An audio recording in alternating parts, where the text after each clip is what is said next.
एक महिला सीईओ ने मुझे पाने के लिए बेहोश किया और वो मुझे अपने घर ले गई और वहाँ पे ले जाके बांध दिया। और तो और उसने जबरदस्ती मुझसे मेरा पहला प्यार भी छीन लिया। जब मेरी आंखें खुली तो वो बड़े दिलचस्प अंदाज में मुझे घूर रही थी। मेरे प्यारे क्यूट बॉय, अगर तुम मुझसे शादी कर लो तो लग्जरी कारें और विला जो चाहे ले लो और मैं तुम्हें हर महीने लाखों की पॉकेट मनी भी दूंगी, लेकिन आज के बाद उस लोमड़ी जैसी लड़की से कभी मत मिलना। ये बात सुनकर मैं भागा नहीं, बल्कि मैंने आगे बढ़ के सीधा उसका सिर पकड़ा और उसे चूम लिया। मैं तैयार हूँ। ऐसा मैंने सिर्फ इसलिए किया क्योंकि पिछली जिंदगी में उस मतलबी नाटकबाज लड़की के पीछे भागते हुए मैंने इस जुनूनी लेडी बॉस को हमेशा ठुकराया था। इसका नतीजा ये हुआ कि उस लालची औरत ने न केवल मेरी सारी संपत्ति उड़ा दी बल्कि मुझे एक बहुत बड़ा धोखा भी दिया। अब जब मेरा पुनर्जन्म हो ही गया है तो मैंने तय किया कि मैं कोई गलत रास्ता नहीं चुनूंगा और सीधे इस अमीर लड़की का हाथ थाम लूंगा। मेरे मुंह से तुरंत मैं तैयार हूँ सुनकर लियू मे का चेहरा हैरानी और खुशी से खिल उठा। उसने तुरंत एक्साइटेड होकर पूछा, तुम्हारा मतलब है तुम उस चालाक लड़की को छोड़ने के लिए तैयार हो? मैंने बिना किसी हिचकिचाहट के पूरे यकीन के साथ अपना सिर हाँ में हिला दिया, लेकिन लियू मे फिर भी मेरे चेहरे के करीब आई। उसकी आंखों में अब भी शक था। मुझे एक वजह दो। मैंने बिना कुछ बोले एक और गहरे किस के साथ उसके होठों को खामोश कर दिया। किसे पता था कि वो भी मौके का फायदा उठाकर मेरे गले लग जाएगी और खुद हावी होकर मुझ पर प्यार की बौछार कर देगी। अब ऐसे ही करते हुए 1 घंटे बीत गए। पिछली जिंदगी में मैं सोचता था कि लियू मे एक ऐसी लड़की है जिसके पास प्रेमियों की कोई कमी नहीं होगी, लेकिन इस वक्त उसका चेहरा शर्म से लाल था। उसने मेरे कान के पास आकर फुसफुसाया, सुनो लड़के, तुम इतने समय तक उस लड़की के पीछे भागते रहे और अब अचानक कह रहे हो कि उसे छोड़ दिया। तुम्हें लगता है कि मैं भरोसा करूंगी? ये सुनकर मेरा दिल थोड़ा घबराया, लेकिन बाहर से मैंने खुद को शांत दिखाया। मुझे लगता है कि तुम उससे कई ज्यादा बेहतर और हर मायने में बेहतरीन हो। वो लड़की तो तुम्हारे अंगूठे के बराबर भी नहीं है। जैसे ही मेरे मुंह से ये शब्द निकले लियू मे का लहजा अचानक बर्फ की तरह ठंडा हो गया। तो लड़के, क्या तुम सिर्फ मेरे पैसों के लिए मेरे पास आए हो? ऐसा तो सिर्फ एक पहलू है, उससे भी ज्यादा जरूरी ये है कि मैं तुम्हें सचमुच पसंद करने लगा हूँ। और प्यार, लियू मे को इस बात से कोई फर्क नहीं पड़ता था कि मैं उसके पैसे का लालच करूँ, लेकिन वो मेरे सच्चे दिल की चाहत रखती थी। अगर मैं अभी कहूँ कि मुझे आपसे प्यार हो गया है तो क्या आप यकीन करोगी? बिल्कुल नहीं। लियू मे ने बिना किसी हिचकिचाहट के अपना सिर नाम में हिला दिया। मैं पल भर के लिए शौक रह गया। मुझे उम्मीद नहीं थी कि वो इतनी बेफिक्री से जवाब दे देगी। क्या मैं कुछ ज्यादा चापलूसी कर रहा हूँ? लेकिन ताइक्वांडो ब्लैक बेल्ट के सामने मैं अपनी अकड़ दिखा भी तो नहीं सकता। मेरी उस सहमी हुई हालत को देखकर लियू मे का मूड अचानक बदल गया। प्यार है या नहीं ये मायने नहीं रखता जब तक तुम सीधे साधे बनकर मेरे रहने का वादा करते हो। तुम्हें सब कुछ मुझे सच सच बताना होगा, समझ गए? मैंने चुपचाप अपना सिर हाँ में हिला दिया। भले ही मुझे थोड़ा बंधा हुआ महसूस हो रहा था, लेकिन ये शर्त ऐसी भी नहीं थी कि जिसे माना ना जा सके। लियू मे के चेहरे पे एक बड़ी सी मुस्कान आ गई। उसने प्यार से मेरे बालों को सहलाया और उसकी आवाज बेहद कोमल हो गई। भूख लगी है? हाँ, थोड़ी सी, मैंने धीरे से कहा। क्या खाना पसंद करोगे? लियू मे ने मुस्कुराते हुए मेरी तरफ देखा। नजरें मिलते ही अचानक मैंने भी अपना सिर खुजलाया और एक शरारती मुस्कान दी। मुझे कुछ ऐसा खाना है जिससे मेरा स्टेमिना बढ़ सके। मेरी बात सुनकर लियू मे भी शरारत से मुस्कुराई। सही कहा तुमने, पेट भरा होगा तभी तो आगे के काम करने की ताकत मिलेगी। उसी समय एक यूनिवर्सिटी के गर्ल्स हॉस्टल में अभी अभी लंच करके वो चालाक लड़की यानी मेरी एक्स अपने बिस्तर पर करवटें बदल रही थी। उसने अपना फोन उठाया और मेरे भेजे हुए आखिरी मैसेज को देखते हुए अपनी बोही सिकोड़ ली। इस लड़के को क्या हो गया है? आज इसने कैंटीन का मेरा बिल पे नहीं किया, ऊपर से कोई मैसेज तक नहीं भेजा, ऊपर से कहता है कि मुझे जिंदगी भर प्यार करेगा और कमाकर सब मुझ पर उड़ाएगा। अभी तो बस 4 साल ही हुए हैं हमारे रिलेशनशिप को और इतनी जल्दी इसका सब्र टूट गया। ये मर्द लोग सच में मतलबी होते हैं। बस वो लड़की जितना सोचती उतना ही गुस्सा होती। उसे पता था कि जब से वो कॉलेज आई है उसने कैंटीन में खाने का एक भी पैसा खर्च नहीं किया था, क्योंकि हमेशा से मैं ही भागकर उसके लिए अपना कार्ड स्वाइप करता था। लेकिन आज उसे खुद ही पैसे देने पड़े। उसकी सोच थी कि क्या किसी से प्यार करने का मतलब ये तो नहीं कि उस पर अनलिमिटेड अमाउंट में पैसा उड़ाया जाए, उसे बिना किसी शर्त के लाड़ प्यार दिया जाए और उसे हमेशा पलकों पर बिठा के रखा जाए। मर्द वाकई कभी अच्छे नहीं हो सकते। बोलते बहुत मीठा है पर निभाता कोई नहीं। ये सब सोचकर वो गुस्से में मुझे ब्लॉक करने ही वाली थी, पर उसकी उंगलियां स्क्रीन छूते ही रुक गई। नहीं, ब्लॉक नहीं कर सकती। अगर उसे लगा कि कोई उम्मीद नहीं बची तो वो आना ही बंद कर देगा मेरे पास। फिर मुझे रोज का मुफ्त खाना कौन खिलाएगा? भले ही एक वक्त का खाना सस्ता हो, पर महीने का 1-1.5 हजार तो बच ही जाता है ना। ऊपर से एक नया फोन ही तो मांगा है, ये दिलाना इतना मुश्किल है? अगर पैसे नहीं थे तो अपने माँ बाप से मांग लेता। कितना बेवकूफ है। उसका गुस्सा बढ़ता ही जाता था। उसने मन ही मन तय किया, चलो तुम्हें 3 दिन का समय देती हूँ। 3 दिन में अगर तुम मुझसे नहीं मिलने आए तो मैं तुमसे 10 दिन बात नहीं करूंगी। फिर देखती हूँ कौन तड़पता है। तभी उसकी सबसे अच्छी दोस्त जांग ने मुझे मैसेज भेजा,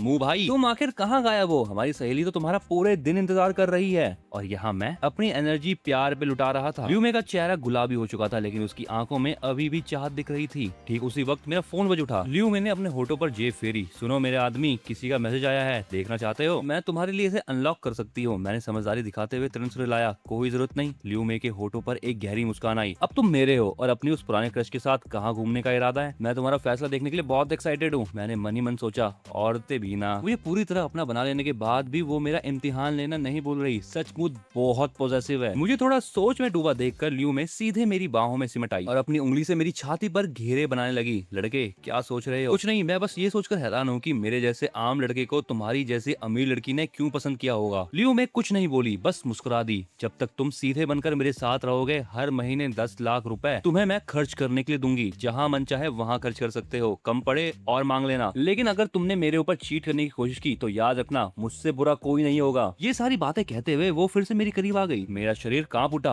ओ भाई, क्या ये फिर से शुरू होने वाली है? अगली सुबह फोन की लगातार बजती घंटी ने मेरी थकी हुई आंखें खोल दी। मैंने फोन उठाकर देखा तो स्क्रीन पर नाम लिखा था मालकिन। सुनो लड़के, मैंने तुम्हारे नए कपड़े और कई सारे ब्रांडेड सामान वार्डरोब में रखवा दिए हैं। वहाँ लिमिटेड एडिशन वाले जूते और लग्जरी चीजें भी हैं। तुम खुद अपनी पसंद से मैच कर लेना। लियो मैंने एक बॉस की तरह मुझे आदेश दिया, कॉलेज जाने से पहले अच्छे से तैयार हो जाना, मेरी नाक मत कटवाना और हाँ, वक्त पर खाना खा लेना। बिना मेरा जवाब सुने उसने फोन काट दिया। एक अमीर लेडी बॉस के साथ रहने का एहसास सचमुच कितना शानदार है। अब समझ आ रहा है कि लोग ऐसी कहानियां क्यों पसंद करते हैं, जिसमें एक ऐसा पार्टनर हो जो कि आपको बहुत ज्यादा पसंद करे और वो खुद अमीर हो। भले ही वो थोड़ा जुनूनी हो, पर कौन सा मर्द इस ऑफर को ठुकरा पाएगा। मैंने मुस्कुराते हुए सिरे लाया, जल्दी से शावर लिया और नए ब्रांडेड कपड़े पहने। लाखों के लिमिटेड एडिशन जूते पहनकर जब मैं आईने के सामने खड़ा हुआ तो मेरी पुरानी सादगी पल भर में गायब हो गई। मैं किसी अमीर घराने का राजकुमार लग रहा था। मैंने गर्व से मुस्कुराया। अब मुझ में पैसों से आने वाला आत्मविश्वास साफ झलक रहा था। जैसे ही मैंने दरवाजा खोला, मैंने देखा कि लियू मे का बॉडीगार्ड ड्यू बड़े सम्मान से बाहर खड़ा था। सर, मैडम ने आपके लिए ताकत से भरपूर खास नाश्ता तैयार कराया है। उसकी निगरानी में मैंने फटाफट वो सारा का सारा खाना खत्म कर दिया। मुझे खुद के अंदर एक गजब की एनर्जी महसूस हो रही थी। मुझे लगा कि मैं फिर से एक मुकाबले के लिए तैयार हूँ। तभी बॉडीगार्ड ने धीरे से कहा, मिस्टर मू, आपको कौन सी लग्जरी कार चलाना पसंद है? मुझे इस बात पर कोई हैरानी नहीं हुई, क्योंकि लियू मे ने वादा किया था कि अगर मैं उसकी बात मानूंगा तो गैरेज की कोई भी गाड़ी ले जा सकता हूँ। मैंने मुस्कुराते हुए उससे पूछा, वहाँ कौन कौन सी कारें हैं? वो तुरंत मुझे रास्ता दिखाते हुए आगे बढ़ा। कुछ ही पलों में हम एक बहुत बड़े गराज में पहुंचे। वहाँ का नजारा देखकर मेरी आंखें फटी की फटी रह गई। जहाँ तक मेरी नजर जा रही थी, सिर्फ वो कारें थी जिन्हें मैं आज तक इंटरनेट पे देखता था। करोड़ों की गाड़ियाँ, फरारी, पगानी, बुगाटी। मैं सीधे उस नीले रंग की बुगाटी शिरॉन की तरफ बढ़ा और खुद को पूछने से रोक नहीं पाया, ड्यू भाई,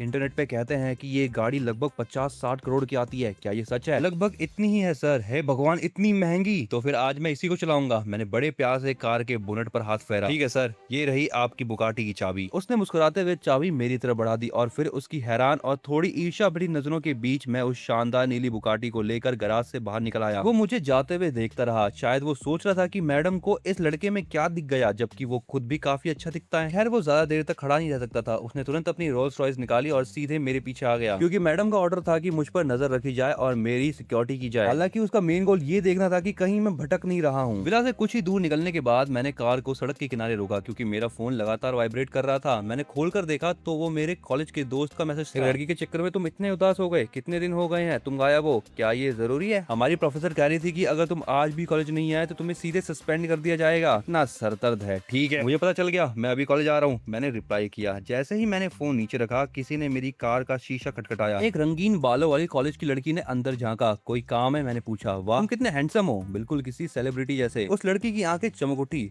हैंडसम? क्या तुम कोई बड़े इन्फ्लुएंसर हो? तुम बहुत जाने पहचाने लग रहे हो। नहीं, मैं कोई सेलिब्रिटी नहीं हूँ, मैंने आराम से जवाब दिया। तो क्या मैं आपके साथ एक सेल्फी ले सकती हूँ? मैंने थोड़ा सोचा और हाँ कह दिया। ठीक है, ले लो। उसने तुरंत अपना फोन निकाला और लगभग मेरे चेहरे के पास आकर पोज देने लगी। क्या मुझे आपका नंबर मिल सकता है? नहीं, ये मुमकिन नहीं है, मैं शादीशुदा हूँ और मेरी पत्नी बहुत ज्यादा सख्त है। ये कहकर तुरंत मैंने एक्सीलेटर पे पैर रखा और बुगाटी की रफ्तार से वहाँ से निकल गया और फिर जल्दी से कॉलेज पहुंच गया। कार पार्क करने के बाद मैं आराम से हॉस्टल की तरफ बढ़ रहा था, तभी अचानक सामने से वो पुरानी मतलबी लड़की और उसकी सहेली आती दिखी। वो हमेशा की तरह एक घमंडी मोरनी की तरह चल रही थी और उसने मेरी तरफ देखा तक नहीं और दूसरे रास्ते पर मुड़ गई। मैंने भी मनी मन राहत की सांस ली और तेज कदमों से आगे बढ़ गया ताकि दोबारा उसका सामना ना हो। लेकिन जब उस लड़की ने अपनी तिरछी नजरों से देखा कि मैं हमेशा की तरह उसके पीछे नहीं भागा, तो गुस्से में उसका चेहरा लाल हो गया। इसकी इतनी हिम्मत की ये मुझे इग्नोर करे। इस बीच में जैसे तैसे क्लास में पहुंचा। सारे स्टूडेंट आपस में बस एक ही बात की चर्चा कर रहे थे। विषय था आज कॉलेज में आई वो नीली बुगाटी का। भाई, 60 करोड़ की बुगाटी चुरान आई है कॉलेज में, और उसे चलाने वाला लड़का भी हमारी ही उम्र का लग रहा था। हमारे इस घटिया से कॉलेज में कौन सा छुपा रुस्तम अमीर आ गया? शायद फाइनल ईयर का कोई सीनियर होगा। कोई नया स्टूडेंट तो ऐसा नहीं हो सकता, वरना अभी तक तो सबको पता चल जाता। दूसरी तरफ वो मतलबी लड़की अभी भी गुस्से से फुसफुसा रही थी। उसकी सहेली जियांग उसे समझा रही थी, तुम बेकार में ही गुस्सा हो रही हो सकता है म्यू भाई के पास अभी नया फोन खरीदने के पैसे ना जुड़े हो, इसीलिए वो शर्म के मारे तुम्हारे सामने नहीं आ रहा। उस लड़की ने थोड़ा सोचा और उसे उसकी बात सही लगी। फिर उसने दूर से मेरी तरफ एक नजर डाली, लेकिन उसने जो ल्यूई विटॉन के कपड़े पहने हैं वो तो काफी महंगे लग रहे हैं, है ना? उसकी सहेली ने हंसकर कहा, अरे पक्का किसी चोर बाजार से लाया होगा, तुम भी फालतू की टेंशन ले रही हो। असली कपड़े तो लाखों में आते हैं और ये ऑनलाइन तो 500 में मिल जाते हैं। वैसे भी वो कंजूस लड़का खुद पर इतने पैसे कब से खर्च करने लगा? फिर दोनों लड़कियां उस बुगाटी कार के मालिक के बारे में बात करने लगी। तुम्हारा क्या ख्याल है उस कार वाले के बारे में? मैं क्या सोचूं, जब तक हम खुद आगे बढ़कर बात नहीं करेंगे वो हम पर ध्यान क्यों ही देगा? इतना निराश मत हो, उसने अभी तुम्हें देखा कहाँ है, क्या पता वो तुम्हें देखते ही अपना दिल हार बैठे और तुम पर पैसों की बारिश कर दे। वो लड़की भी भला ऐसा मौका कैसे छोड़ सकती थी? ठीक है, तो कॉलेज खत्म होने के बाद हम उस कार के पास चलेंगे। बिल्कुल, क्यों नहीं, अगर बात बन गई तो सीधे अमीर खानदान की बहू बन जाओगी। ऐसा मौका हाथ से नहीं जाना चाहिए। उसकी सहेली उससे ज्यादा एक्साइटेड थी। ठीक है, छुट्टी के बाद मैं अपनी सबसे बेस्ट ड्रेस पहन के जाऊंगी, देखती हूँ कैसे बचकर निकलता है। वो मन ही मन सपने बुनने लगी और यहाँ मैं अपनी क्लास में बेंच पर सिर टिकाए बोर हो रहा था। तभी अचानक मेरा फोन फिर से वाइब्रेट हुआ। ये ल्यू मे का मैसेज था। आज जब तुम कॉलेज में उस लड़की के सामने से गुजरे तो तुमने उसे पूरे 3 सेकंड तक देखा। सच सच बताओ, क्या अब भी तुम्हारे मन में उसके लिए कोई फीलिंग बाकी है? ये देखकर तो मेरे पसीने छूट गए। ये लड़की सचमुच मुझ पर 24 घंटे नजर रख रही है। मैंने तो बस नॉर्मली उसको एक नजर देखा था, पर इसने तो पूरा हिसाब ही लगा लिया। हालांकि उसकी इस पॉजिटिवनेस को देखकर मुझे डर तो लगा, पर अंदर ही अंदर एक अजीब सी खुशी भी हुई। मैंने रिप्लाई किया, अरे मुझे भरोसा कीजिए, मैंने तो बस ऐसे ही देख लिया था, जैसे रास्ते में किसी बिल्ली या कुत्ते को देख लेते हैं। इसका प्यार से कोई लेना देना नहीं है। मुझे यकीन नहीं हो रहा तुम पर, ल्यू मे ने तुरंत जवाब दिया। लेकिन मैं पूरी तरह सच कह रहा हूँ, आपसे कभी झूठ नहीं बोलूंगा। ठीक है, घर वापस आओ, फिर मैं तुम्हें अच्छे से सब सिखाऊंगी। उसने आखिरी मैसेज भेजा। लो भाई, लेडी बॉस फिर से गुस्से में है, लेकिन उसका ये सबक सिखाना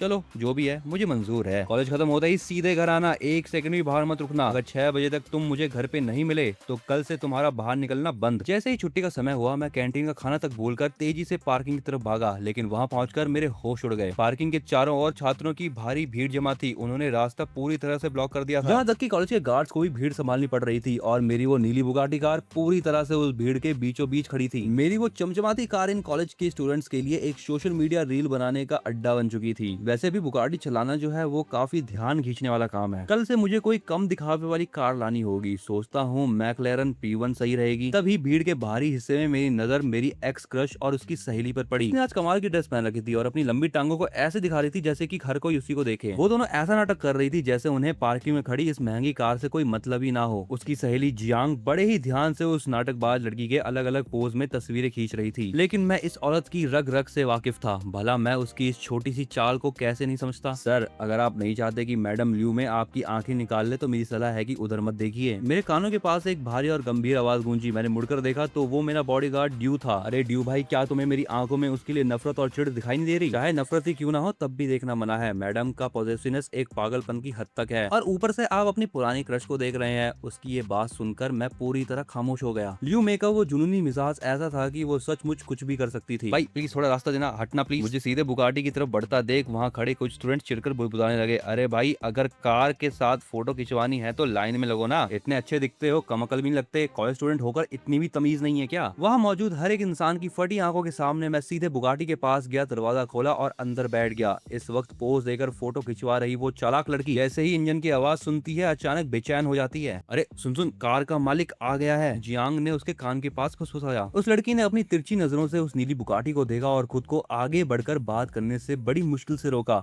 मैंने देख लिया, बहन पहले उसे थोड़ा तड़पने देते हैं। अगर खुद आगे बढ़कर चिपकेंगे तो हमारी वैल्यू कम हो जाएगी। चलो हम अपनी तस्वीर खिंचवाना जारी रखते हैं। इस वक्त पूरी भीड़ में सबसे ज्यादा हैरान और गुस्से में कोई था तो वो था मेरा रूममेट जुतो। उसकी आंखें अभी लाल हो चुकी थी और उसने अपनी मुट्ठियां भींची और गुस्से में बोला, वाह मु भाई वाह, बहुत बढ़िया। तो हम सबसे छिपाकर इतने बड़े अमीर घराने के लड़के निकले, ये तो ठीक था, पर तुमने मुझसे अपने इतने अच्छे दोस्त से भी ये बात छिपा कर रखी। तुमने पहली बार कितनी हिम्मत का खाना खाया है? क्या इसलिए खाया था? अरे अब बेवकूफों की तरह खड़े मत रहो, जल्दी कार में बैठो, मैंने कहा। जैसे ही मेरी कार उसके पास पहुंची, मैंने पैसेंजर साइड का दरवाजा खोल दिया। दरवाजा खुलते ही जुटाओ की आंखें चमक उठी। उसने मनी मन सोचा, वाह म्यू तो सचमुच सच्चा आया निकला। अमीर होने के बाद भी उसमें कोई घमंड नहीं आया। म्यू भाई, तुम इतने बड़े रईस निकले, पर तुमने ये बात मुझसे क्यों छुपाई? क्या मैं तुम्हारी नजर में इतना गैर भरोसेमंद हूँ? अरे भाई, ये गाड़ी मुझे एक अमीर लेडी बॉस ने गिफ्ट करी है। मेरा पापा कोई करोड़पति नहीं है। मैंने अपने हाथ फैलाते हुए उसे सच बताने की कोशिश करी। हाँ भाई, मैं तो तुम्हारी बात पर बिल्कुल यकीन कर लेता। तुमने खुद को किसी कहानी का हीरो समझ रखा है? हाँ भला ऐसी कौन सी अमीर लड़की होगी जो इतनी अंधी होगी कि तुम्हें वो करोड़ों की गाड़ी दे दे? ताऊ ने मुंह बनाते हुए कहा। उसे मेरी बात पर रत्ती भर भी भरोसा नहीं था। अब तुम जो चाहो सोचो। मैंने बेबसी में अपने कंधे उचकाए। मैंने उस नीली बुगाटी के एक्सीलेटर को जोर से दबाया और हमारी कार एक नीली बिजली की तरह कड़कती हुई आगे बढ़ी। वो गाड़ी उस ग्राउंड से गुजरी जहाँ पर मेरी एक्स क्रश खड़ी थी और पलक झपकते ही वो 100 मीटर दूर निकल गई। कार के अंदर जुटाओ उस तेज रफ्तार से झटके से सीधे सीट से चिपक गया और डर के मारे जोर जोर से चिल्लाने लगा, अरे बाप रे, तुम इतनी तेज गाड़ी क्यों चला रहे हो, मुझे अभी भी जिंदा रहना है। जैसे ही उसके मुंह से ये शब्द निकले मैंने गाड़ी की स्पीड थोड़ी सी कम कर दी। मैंने थोड़ा चिढ़ते हुए लहजे में कहा, वहाँ रास्ते में कुछ कचरा पड़ा हुआ था जिसे देखकर मेरी आंखों को तकलीफ हो रही थी। जो टाओ ने मुड़कर पीछे देखा वो तुरंत समझ गया, तुम्हारा मतलब उस चालाक लड़की से है। बिल्कुल, और कौन हो सकता है। मेरे होठों पर उसके लिए सिर्फ नफरत और बेरुखी थी। वो भाई कमाल कर दिया। जुटाओ ने खुशी से मेरी पीठ थपथपाई। भाई मुझे पता था कि तुम बेवकूफ नहीं हो, तुम तो बस गरीब होने का नाटक करके उसका टेस्ट ले रहे थे कि वो पैसों की भूखी है या नहीं। कहा ना? नहीं भाई, तुम सिर्फ आधा सच ही जानते हो। पहले मैं कोई नाटक नहीं कर रहा था, तब मैं सच में कंगाल था। ये सब कुछ तो उस लेडी बॉस से मिलने के बाद बदला है जिसने मुझ पर पैसों की बारिश कर दी। और उधर ग्राउंड पर वो चालाक लड़की पूरी तरह से सुन्न रह गई थी। कार को अपनी आंखों के सामने से हवा की तरह जाता देख उसका सारा घमंड पल भर में टूट गया। क्या उसने हमें देखा नहीं? सहेली जियांग ने हैरान होते हुए धीरे से पूछा। तुम टेंशन मत लो, उसने हमें बस ठीक से देखा नहीं होगा। गाड़ी की स्पीड इतनी तेज थी कि उसका पूरा ध्यान सिर्फ सड़क पर ही रहा होगा। अगर उसने खिड़की से देखा भी होगा तो बस उसे दो परछाइयां ही दिखी होंगी। उसे अंदाजा भी नहीं होगा कि यहाँ उसकी मनपसंद खूबसूरत लड़की खड़ी थी। तो क्या अब हमें उसके पीछे भागना चाहिए? जियांग ने सीधेपन से पूछा। इसकी कोई जरूरत नहीं है, वो बुगाटी चला रहा था तो कॉलेज के बहुत से स्टूडेंट्स ने उसे देखा होगा। चलो पहले किसी से उसके बारे में पूछताछ करते हैं। एक बार उसकी हकीकत पता चल जाए तो उसके बाद मिलने के मौके तो बहुत मिलेंगे। उस लड़की को अब भी खुद पर पूरा भरोसा था। वो मटकती हुई आगे बढ़ी और चश्मा पहने एक सीनियर के सामने जाकर खड़ी हो गई। उसने अपनी आवाज को बेहद मीठा बनाते हुए कहा, हेलो सीनियर। चश्मे वाले सीनियर का चेहरा उसे देखकर शर्म से लाल हो गया। वो नजरें चुराते हुए बोला,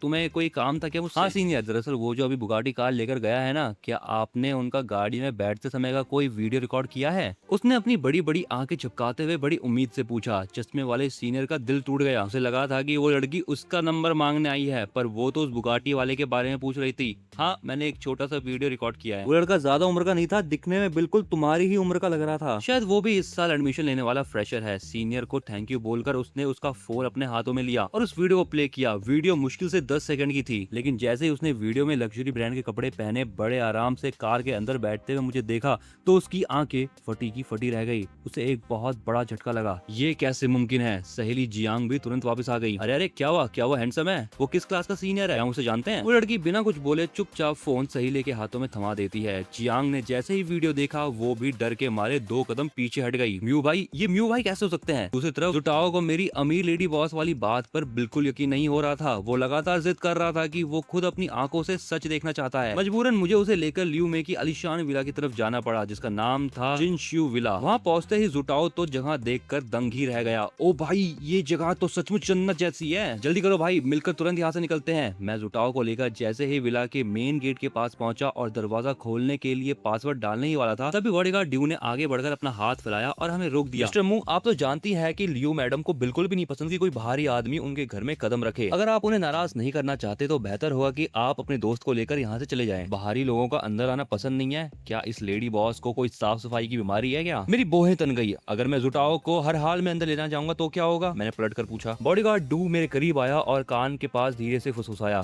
तो मैडम आपको घुटनों के बल बैठाई और एक कुत्ते की तरह आपसे तब तक फर्श चटवाएगी जब तक वो एक शीशे की तरह चमकने ना लगे। ये सुनते ही मेरी रीढ़ की हड्डी में एक ठंडी सिरन दौड़ गई। ये सिर्फ जुनूनी नहीं है बल्कि पूरी तरह पागल भी है। और सबसे डरावनी बात ये थी कि मुझे पूरा यकीन था कि लियू में मेरे साथ सचमुच ऐसा कर सकती है। मुझे ऐसा लग रहा था कि अब मुझे जुटाओ को बोलना पड़ेगा कि वो मेरी अमीर लेडी बॉस से नहीं मिल पाएगा और आज का प्लान हमें यहीं टालना पड़ेगा। लेकिन जैसे ही मैं जुटाओ को लेकर वहाँ से मुड़ने वाला था, वो भारी और आलीशान दरवाजा बिना किसी आवाज के खुद ब खुद खुल गया। दरवाजा खोलने वाली खुद लियू में ही थी। वो बस चुपचाप वहाँ खड़ी थी। उसकी रौबदार पर्सनैलिटी का असर सीधे हम पर पड़ा। उसका प्रेशर सचमुच बहुत ज्यादा था। ये सोचकर कि यहाँ मेरा दोस्त भी मौजूद है, उसे मालकिन कहना ठीक नहीं होगा। मैं जैसे ही उसे मैडम लियू कहकर बुलाने वाला था कि बर्फीली और शांत आवाज ने मुझे बीच में ही टोक दिया। कौन सी मैडम? मुझे मैडम नहीं, सीधा अपनी पत्नी कहो। लियू में के सुंदर होठों से ही शब्द निकले और उसने ऐसी नजरों से मेरी तरफ देखा जिसका विरोध करना बहुत मुश्किल था मेरे लिए। क्या पत्नी? जुटाओ तो वही पत्थर की मूर्ति बन गया। फिर वो तुरंत मेरी तरफ देखकर पागलों की तरह आंखों से इशारा करने लगा। ओ भाई म्यू, मान गए तुम्हें? तुम्हारी अमीर लेडी बॉस इतनी जवान और इतनी खूबसूरत है, तुम हम जैसे सिंगल लोगों को जीने दोगे भी या नहीं? जुटाओ का दिल इस वक्त जलन और हैरानी से फटा जा रहा था। उसने सोचा कि इस लड़के की किस्मत तो आसमान छू रही है। लियो में हाई हील्स की आवाज के साथ हमारे करीब आई। उसने आगे बढ़कर बड़े हक से मेरा हाथ थाम लिया और अपना सिर सीधे मेरे कंधे पर टिका दिया। उनका ये अंदाज हद से ज्यादा करीब और रोमांटिक था। मेरे प्यारे पति, आपकी पत्नी यहाँ है। तभी उसने अपना सिर घुमाया और जुटाओ की तरफ देखा। सुनिए हैंडसम भाई, क्या आप मेरे पति के क्लासमेट हैं? लियू मे को देखकर जुटाओ इतना घबरा गया कि उसकी सिट्टी पिट्टी गुम हो गई। वो पागलों की तरह बस अपना सिर हाँ में हिलाने लगा। फिर लियू मे ने बॉडीगार्ड की तरफ देखा।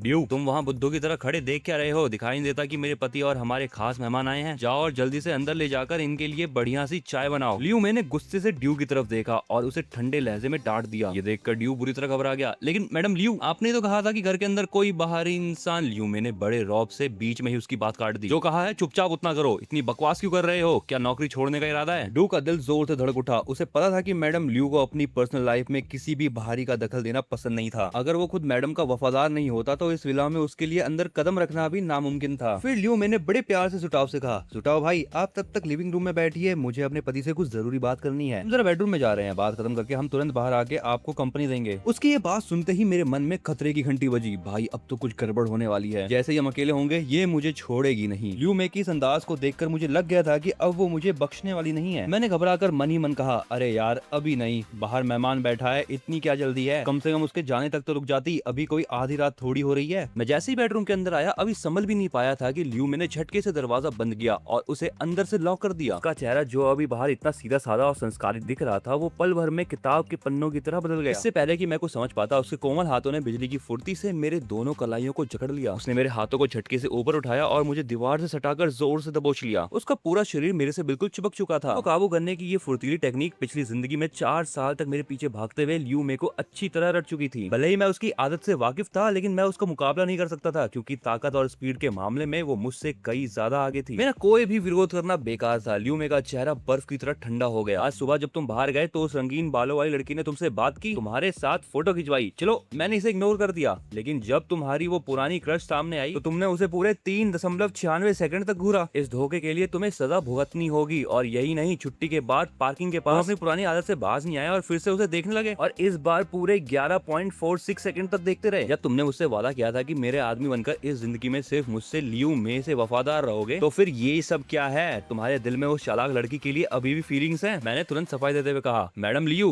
मुझे पत्नी कहो। लियू मे के चेहरे पे गुस्सा साफ दिख रहा था। उसका तेवर देख के मैंने तुरंत अपनी बात बदली। पत्नी, बात वैसी नहीं है जैसा आप सोच रही हैं। तो फिर कैसी है? लियू मे ने कड़क लहजे में सवाल किया। वो शॉर्ट स्कर्ट पहन के आई थी और तुम लगातार उसे 11 सेकंड तक देखते रहे। क्या तुम्हारे मन में उसे देखकर कोई ख्याल नहीं आया? तुम्हें लगता है कि मैं तुम्हारी इस बकवास पर भरोसा करूंगी? अरे मेरी प्यारी पत्नी, मुझ पर भरोसा कीजिए, मैंने उस बकवास लड़की की टांगों को बिल्कुल नहीं देखा। और वैसे भी आपकी खूबसूरती के सामने उसकी क्या ही औकात है? आपकी टांगे दुनिया की सबसे खूबसूरत टांगे हैं। ये सुनकर लियू मैंने एक सार्केस्टिक मुस्कान दी। तो फिर तुमने उसे इतने सेकंड तक क्यों देखा? मैंने अपने दांत भींचते हुए गुस्से से कहा, क्योंकि मैं उससे नफरत करता हूँ। वो एक घटिया लड़की है जिसने पिछली जिंदगी में मेरा सब कुछ बर्बाद कर दिया था। लियू मैंने आगे बढ़कर मेरी ठुड्डी को अपनी उंगलियों से पकड़ा। नफरत जितनी गहरी होती है इसका मतलब ये है कि प्यार भी उतना ही गहरा था। तुम आज जिससे नफरत कर रहे हो, क्या पता कल वो फिर से प्यार में बदल जाए और तुम मुझे छोड़कर दोबारा उस लड़की के पास चले जाओ। हे भगवान, इस अमीर लेडी बॉस के अंदर इनसिक्योरिटी तो कूट कूट के भर रखी है। मैंने मन ही मन एक बेबस मुस्कान दी। अफसोस कि मुझे लियू मे के बचपन या उसके पास्ट के बारे में कुछ खास पता नहीं था, वरना मैं उसकी कमजोरी का सही इलाज ढूंढ लेता। मैं आपको छोड़कर कभी नहीं जाऊंगा, कभी नहीं। जब तक मेरी जान में जान है मैं सिर्फ तुम्हारा रहूंगा। मैंने पूरी सच्चाई और मजबूती के साथ लियू मे की आंखों में देखा। मैं बातों पर यकीन नहीं करती, मुझे सिर्फ तुम्हारे एक्शंस देखने हैं। लियू मे का चेहरा अभी भी थोड़ा सा बेरुखा था। एक्शंस देखना है ना, ठीक है। ये कहकर मैंने अगले ही पल सीधे उसके होठों को किस कर लिया। उसका अंदाज हमेशा की तरह थोड़ा अनाड़ी और जबरदस्ती वाला था, जिसमें कोई खास तरकीब नहीं थी। करीब 2.5 मिनट बाद उसने मुझे पीछे धकेला और खुद 2 कदम पीछे हटकर बेडरूम के सोफे पर बैठ गई। उसने एक पैर के ऊपर दूसरा पैर रखा, बिल्कुल स्टाइल में, और हुक्म चलाने वाले अंदाज में कहा, इधर आओ और आकर मेरी हाई हील्स उतारो। मुझे पता था कि वो इतनी आसानी से मेरा पीछा नहीं छोड़ने वाली थी। मैं तुरंत उसके सामने गया, नीचे घुटनों के बल झुका और उसके खूबसूरत पैरों को अपने हाथों में ले लिया। इसी बीच बाहर लिविंग रूम में सोफे पर बैठा जुटाओ बड़े आराम से बेहतरीन चाय की चुस्कियां ले रहा था और मन ही मन मुझसे बहुत जल रहा था। सच में म्यू भाई की किस्मत तो कमाल की है। इसकी तो लॉटरी लग गई है। पता नहीं पिछले जन्म में इसने कौन से अच्छे कर्म किए थे जो उस मतलबी लड़की से पीछा छूटा और सीधे इस अमीर परी के बाहों में आ गया। यार जो भी हुआ अच्छे के लिए हुआ। अरे डू भाई, ये बताओ मैडम लियो और मुंह अंदर से कब तक बाहर आएंगे? जुटाओ ने बॉडीगार्ड ड्यू की तरफ देखकर पूछा। जुटाओ भाई, बुरा मत मानना अगर मैं थोड़ा सा साफ साफ कहूँ तो दरअसल हमारी मैडम इस वक्त किसी से मिलना नहीं चाहती। यहाँ तक कि वो तो ये भी चाहती है कि मैं भी जितना जल्दी हो सके उतनी जल्दी चले जाऊँ यहाँ से। बस मिस्टर मू के साथ अकेले वक्त बिताना चाहती हैं। आखिरकार अभी नया नया प्यार जो शुरू हुआ है। तो जुटाओ भाई, इशारा काफी है, अब तो तुम समझ ही गए होगे कि मेरा क्या मतलब है। बॉडीगार्ड डू ने पूरी ईमानदारी से अपनी बात सामने रख दी। जुटाओ को भी तुरंत सारी बातें समझ में आ गई। उसने एक ही सांस में अपनी चाय खत्म करी। सलाह सलाह देने के लिए शुक्र ड्यू भाई। जब ये मेरे भाई और मैडम का पर्सनल टाइम है तो मैं कबाब में हड्डी नहीं बनना चाहता, मैं चलता हूँ। ड्यू भी सोफे से उठ खड़ा हुआ और मुस्कुराते हुए बोला, आओ भाई मैं तुम्हें बाहर तक छोड़ देता हूँ। तकरीबन 1 घंटे के बाद कमरे के अंदर मैं अपनी बाहों में सोती हुई शांत लियू मे को देखता रहा। वो इतनी ज्यादा खूबसूरत लग रही थी कि मैं बस उसको देखे ही जा रहा था। इस वक्त मैं साफ तौर पर उसकी दिल की धड़कनें महसूस कर पा रहा था। उसके चेहरे पर जो सुकून और खुशी दिख रही थी वैसी मैंने पिछली जिंदगी में कभी नहीं देखी थी। उसे इस तरह देखकर मेरे मन में एक बार फिर उसे और करीब से जानने की इच्छा जाग उठी। वो आखिर मुझसे इतना ज्यादा प्यार क्यों करती है? उसका बचपन और पास्ट कैसा रहा होगा? उसने इतना बड़ा एम्पायर बिजनेस कैसे खड़ा किया? उसे क्या पसंद है और किस चीज से नफरत है? मैं ये सब जानना चाहता था। मैं बहुत ही धीमी आवाज में कहा,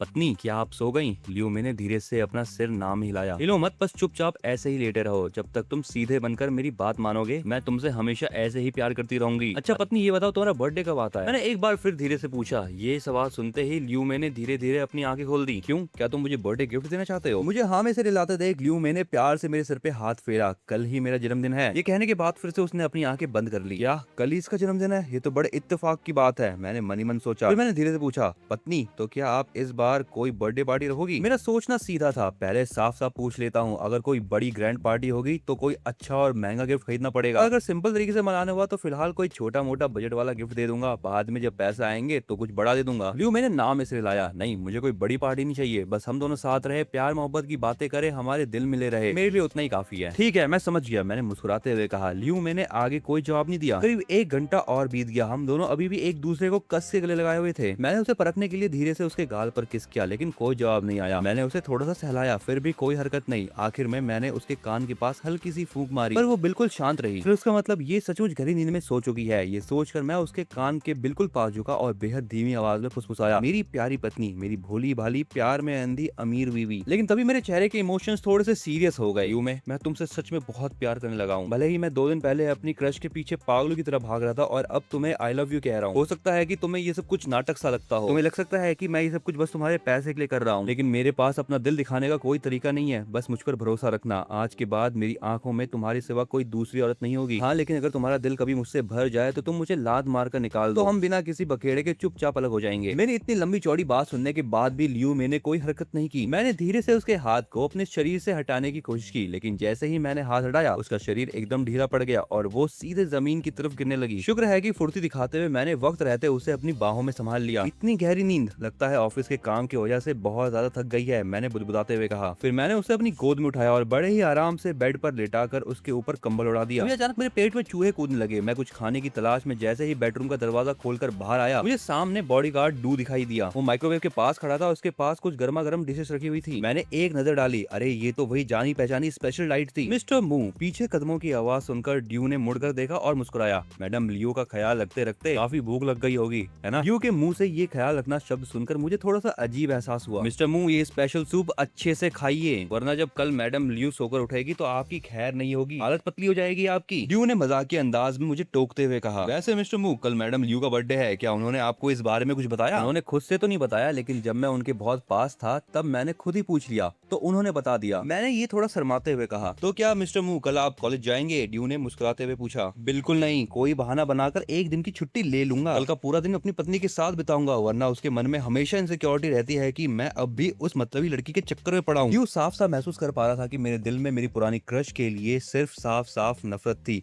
लेकिन ये हकीकत थी या नाटक वो पूरी तरह समझ नहीं पा रहा था। ड्यू भाई, अब जरा सीधे मुद्दे पर आओ और मुझे अपना एक्सपीरियंस बताओ। पिछले सालों में लियू में अपना जन्मदिन कैसे मनाती थी? उसे किस तरह की गिफ्ट पसंद है? लेकिन मेरा ये सवाल सुनते ही ड्यू एकदम शॉक्ड रह गया। उसके मुंह से काफी देर तक कोई शब्द नहीं निकला। उसकी हालत देखकर मेरी बोहें तन गई। भाई अब ये मत कह देना कि उसने आज तक कभी अपना बर्थडे ढंग से बनाया ही नहीं। आपने बिल्कुल सही अंदाजा लगाया, ड्यू ने एक लंबी सांस छोड़ते हुए कहा। मैडम लियू को सिर्फ 10 साल की उम्र में पढ़ाई के लिए विदेश भेज दिया गया था और अब सीधे 22 साल की उम्र में वो वापस आई। मेरे जैसा दूर के भाई होने के नाते मुझे जहाँ तक याद है उन्होंने कभी अपना जन्मदिन नहीं बनाया, यहाँ तक कि मैंने कभी उन्हें खुद के लिए केक खरीदते भी नहीं देखा। मैं हैरान रह गया, क्या सच में कभी कोई बर्थडे पार्टी नहीं? लगता है लियू मेरे को कभी खुद के माता पिता से कभी भी प्यार नहीं मिला। ये कोई शौक होने के बाद नहीं कि उसकी आंखों में हमेशा एक अकेलापन और उदासी छिपी रहती है। ड्यू ने आगे बताना शुरू किया। एक बार मैंने मैडम को सरप्राइज देने के लिए अपने पैसों से पूरे 7 लेयर वाला केक खरीदा था, लेकिन जैसे ही मैं उसे गाड़ी से उतार कर लाया, इससे पहले कि मैं कुछ बोल पाता उन्होंने केक मेरे हाथों से छीना और जोर से जमीन पर दे मारा। वो मुझ पर बुरी तरह चिल्लाई और कहा कि अगली बार अगर मैंने ऐसा कुछ किया तो वो मुझे धक्के मार के नौकरी से निकाल देगी। इसलिए मिस्टर म्यू, मैं थोड़ा हैरान हूँ कि उन्होंने आपको अपना जन्मदिन मनाने की इजाजत कैसे दे दी? ड्यू ने एक्साइटेड होकर पूछा। उन्होंने खुद अपने मुंह से बताया है कि कल उनका बर्थडे है, तो जाहिर है कि वो मुझसे इस बात का बुरा नहीं मानेगी। मैंने मुस्कुराकर जवाब दिया। फिर मैंने आगे बढ़कर ड्यू का कंधा थपथपाया। ड्यू भाई ज्यादा मत सोचो, जब तुम्हें किसी औरत से सच्चा प्यार हो जाएगा ना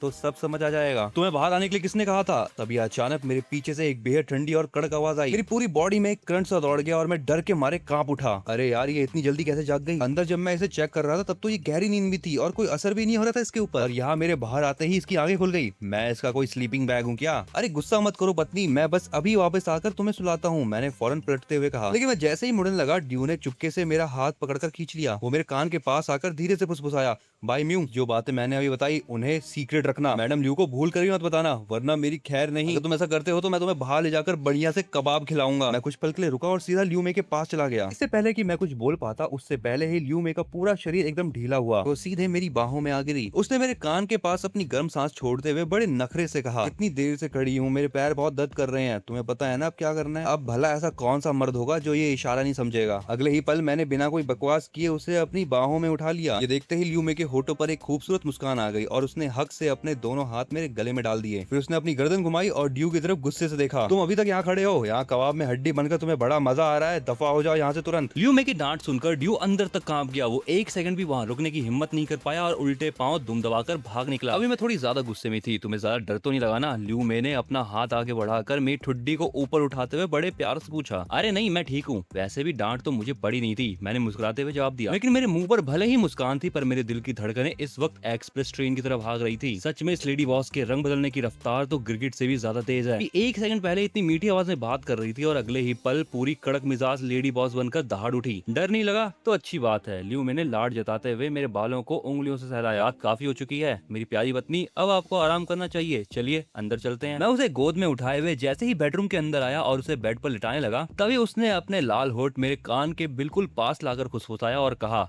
सुनो मेरे आदमी, मैंने अभी तक नहाया नहीं है। वाह, तो इस लेडी बॉस को नखरे दिखाना और अपनी बात मनवाना बहुत अच्छे से आता है। बस फर्क इतना है कि इसका ये लाड़ प्यार भी किसी हुक्म से कम नहीं लगता। बिना मेकअप के ल्यू मे के चेहरे से वो बिजनेस वर्ल्ड वाली शक्ति और तेजी पूरी तरह गायब हो चुकी थी। वो अब बेहद मासूम, सादगी से भरी और बहुत प्यारी लग रही थी। उसकी इस खूबसूरत शक्ल को देखकर मेरे दिल से एक सच्ची तारीफ निकली। तुम सचमुच बहुत सुंदर हो, ये कहते हुए मैंने झुककर बड़े प्यार से उसके माथे को चूम लिया। इस वक्त ल्यू मे एक बार फिर मेरी बाहों में और गहरी नींद से सो चुकी थी। मुझे मेरी छाती पर उसकी थमी हुई और शांत सांसें महसूस हो रही थी, जो हल्की सी गर्म और गुदगुदाने वाली थी। पता नहीं मुझ जैसे मामूली लड़के की किस्मत ने कब पलटी खाई, तो तुम जैसी बड़ी हस्ती की नजर मुझ पर टिक गई। ये सब किसी अधूरे सपने जैसा लगता है, मैंने दोबारा मन ही मन कहा। ठीक उसी समय बाथरूम की शेल्फ पे रखे मेरे फोन की रिंगटोन जोर से बज उठी। मैंने आगे बढ़कर फोन उठाया, स्क्रीन पर देखा तो वो कोई अननोन नंबर था। उसका कोई नाम सेव नहीं था और वो इसी शहर का नंबर था। क्या ल्यू मे के घर से किसी का फोन है? कुछ देर सोचने के बाद मैंने कॉल रिसीव कर ली। ल्यू मैम, ये 36वां न्यू सिम कार्ड है जो मैंने सिर्फ आपसे बात करने के लिए खरीदा है। प्लीज अब तो मुझे ब्लॉक करना बंद कर दीजिए। मैं लान वियान आपसे हाथ जोड़कर भीख मांगता हूँ, प्लीज। आवाज से वो कोई जवान लड़का लग रहा था, लेकिन उसकी इस लाइन से साफ समझ आ रहा था कि वो एक नंबर का मजबूर और हद पार कर चुका एक तरफा आशिक था। वैसे इस बात से मैं कोई सरप्राइज नहीं हुआ। ये जुनूनी अमीर मालकिन इतनी हसीन और रईस है तो जाहिर है कि इसके आगे पीछे घूमने वाले दीवानों की कमी नहीं होगी, वरना अगर ऐसा ना होता तो दुनिया के सारे मर्द पिछली जिंदगी में मेरे जैसे ही अंधे साबित होते। सुनो भाई, तुम जो भी हो, ल्यू मैडम की लाइफ में अब उनका पार्टनर आ चुका है, मैंने कड़क आवाज में कहा। फोन की दूसरी तरफ 1-2 सेकंड के लिए बिल्कुल सन्नाटा छा गया। फिर अचानक उस लान वियान का गुस्सा 7वें आसमान पर पहुंच गया। वो चिल्लाया, तू कौन है बे? ये ल्यू मे का पर्सनल नंबर है जिसपे मैंने कॉल किया है। तुम्हारा उससे क्या रिश्ता है? साफ साफ बताओ अभी। उसकी छटपटाहट सुन के मुझे हंसी आ गई। वो मेरी बीवी है और इस वक्त वो बड़े आराम से मेरी बाहों में सो रही है। हम अभी अभी एक बेहद रोमांटिक वक्त बिताकर हटे हैं। अब तुम खुद ही अंदाजा लगा लोगे हमारा क्या रिश्ता है। नहीं, ये झूठ है, ऐसा नहीं हो सकता। लान वियान पहले तो पागलों की तरह चीखा, फिर उसने थोड़ा संभल कर कहा, छोटे भाई अपनी बकवास बंद करो। मैं अच्छी तरह जानता हूँ कि ल्यू मैंने ये नाटक करने के लिए तुम्हें पैसे दिए हैं ताकि मैं उसका पीछा छोड़ सकूं, लेकिन तुम्हारी झूठी कहानी से मैं हार मानने वाला नहीं हूँ। जब तक मैं अपनी आंखों से सच नहीं देख लेता, मैं इस बात को कभी सच नहीं मानूंगा। सचमुच ये तो बड़ा ही ढीठ और अपनी दुनिया में जीने वाला आदमी निकला जो खुद को तसल्ली देने के लिए मनगढ़ंत बहाने बना रहा है। मैंने बेहद ही ठंडे लहजे में कहा,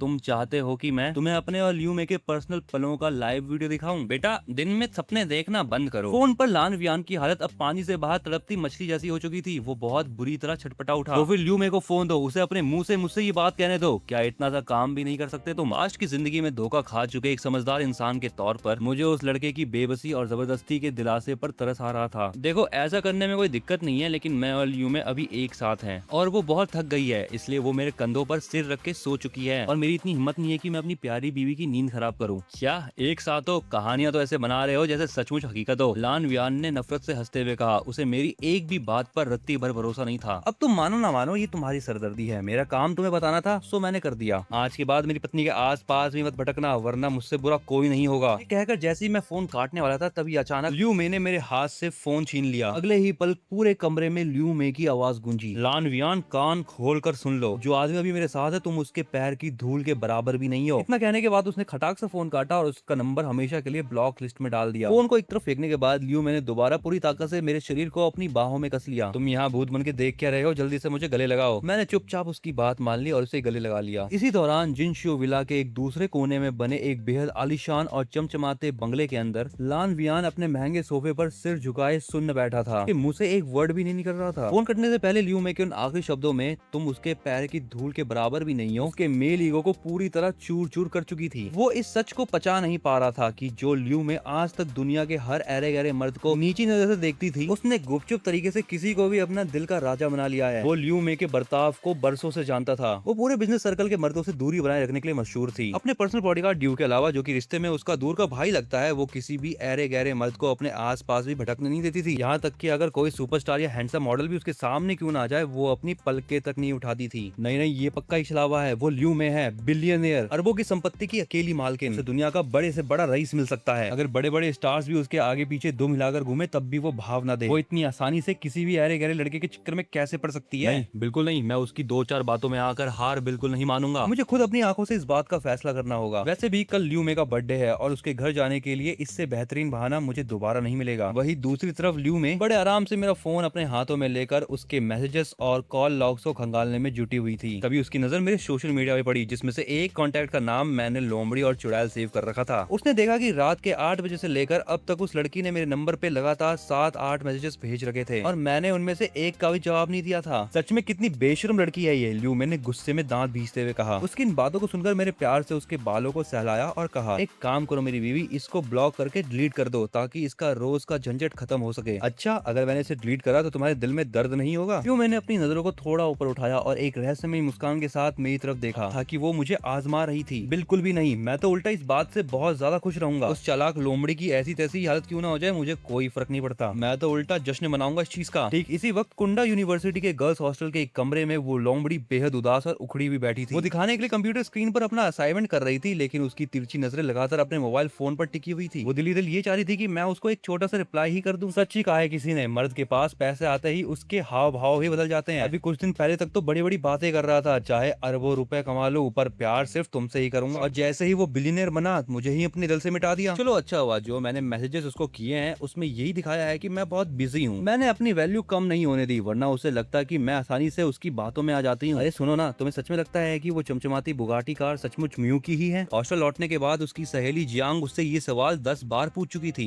जियांग मेरी बहन सुन, मेरा जवाब अभी भी वही है, 60 करोड़ की सुपर कार। तुम्हें क्या लगता है पूरे देश में ऐसी कोई जगह है जहाँ पर ये कार रेंट पर मिल सके? वो लड़की इसी बात पे टिकी हुई थी कि मैं कोई छुपा हुआ बिलियनियर और मिलियनियर हूँ, लेकिन उसकी सहेली जियांग का दिमाग ये बात मानने को तैयार नहीं था। वो इस सच को हजम नहीं कर पा रही थी कि जो लड़का पिछले 4 साल से उसकी सहेली के आगे पीछे दुम मिलाकर घूमता था, अचानक एक झटके में इतना बड़ा बिलियनियर कैसे बन गया। भले ही वो नहीं चाहती थी कि उसकी सहेली को कोई गरीब लड़का परेशान करे, पर वो ये भी नहीं देख सकती थी कि उसकी सहेली की इतनी बड़ी लॉटरी लग जाए। लेकिन तभी उस लड़की का दिमाग चमका और उसने बात बदली। एक काम करते हैं, क्यों ना हम जुटाओ से पूछे, पूरी यूनिवर्सिटी में बस वही म्यू का सबसे अच्छा दोस्त है, लेकिन मेरे पास जुटाओ का ना ही नंबर है ना ही आईडी है। पहले जब वो बेशरम होके मुझसे मेरी आईडी मांग रहा था तो मैंने उसको ऐड करके बाद में डिलीट कर दिया था। जियांग ने थके हुए लहजे से कहा। जियांग की बात सुनकर वो लड़की भी चुप हो गई, क्योंकि पास्ट में उसने भी मेरे साथ ठीक यही बर्ताव किया था। तभी उसे कुछ याद आया और वो फौरन बोली, अरे तुम्हारे मास कम्युनिकेशन डिपार्टमेंट का ऑफिशियल ग्रुप चैट तो होगा ना, उस ग्रुप में ढूंढो, जुटाओ पक्का वहाँ मिल जाएगा। हाँ ये सही कहा। जियांग की आंखें चमक उठी। उसने तुरंत अपना फोन निकाला और ग्रुप के मेंबर्स की लिस्ट खंगालने लगी। कुछ ही देर में उसे वन पीस के मंकी दी लूफी के कार्टून प्रोफाइल पिक्चर वाला जुटाओ का अकाउंट मिल गया। सुनो ना, तुम ही उसे फ्रेंड रिक्वेस्ट भेजो। जुटाओ पहले मेरे पीछे पड़ा था, अगर अब मैं अचानक उसे मैसेज करूंगी तो वो कुछ और ही समझेगा